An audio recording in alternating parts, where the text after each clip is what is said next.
Y aurait-il du changement dans l'air à Matignon ? Ce dimanche 11 juin, Elisabeth Borne a accordé une entrevue exclusive à l'émission Dimanche en politique sur France 3. L'occasion pour la première ministre de discuter de ses projets politiques pour les semaines à venir et de taire certains bruits de couloir. Face à Francis Letellier, la chef du gouvernement a assuré sa volonté de remplir sa feuille de route et apporter des réponses aux concitoyens. Une affirmation qui démontre que la locataire de Matignon ne compte pas encore rompre le bail, contrairement à ce qu'avaient pu laisser entendre certains médias, à propos des tensions grandissantes entre la première ministre et le président de la République. Mais si Elisabeth Borne ne compte pas quitter Matignon, imagine-t-elle le reste de son mandat avec les mêmes membres du gouvernement ? Est-ce que cela peut empêcher un remaniement ? A interrogé Francis Letellier.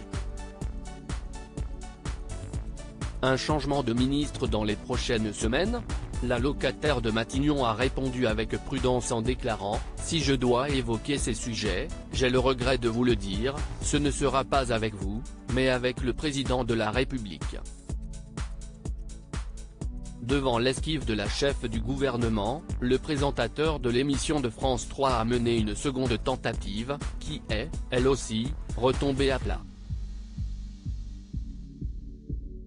Un remaniement est-il dans l'air du temps ? Réponse de l'intéressé, je crois que je vous ai répondu. Ces questions s'évoquent avec le président de la République. La première ministre est restée impassible. Supérieure à Elisabeth Borne, l'évolution physique de la première ministre en imageait Marlène Schiappa, dans les petits papiers d'Elisabeth Borne. Face au silence d'Elisabeth Borne quant à un possible remaniement du gouvernement, Francis Letellier a changé son approche et s'est intéressé aux relations qu'entretiennent son invité et les membres actuels de son cabinet.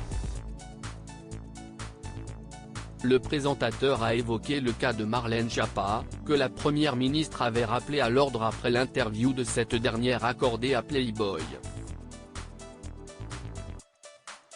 Mais, en dépit de cet accroc, la locataire de Matignon a indiqué être satisfaite du travail et de l'investissement de la secrétaire d'État à l'économie sociale et solidaire, qui devrait, a priori, conserver son poste.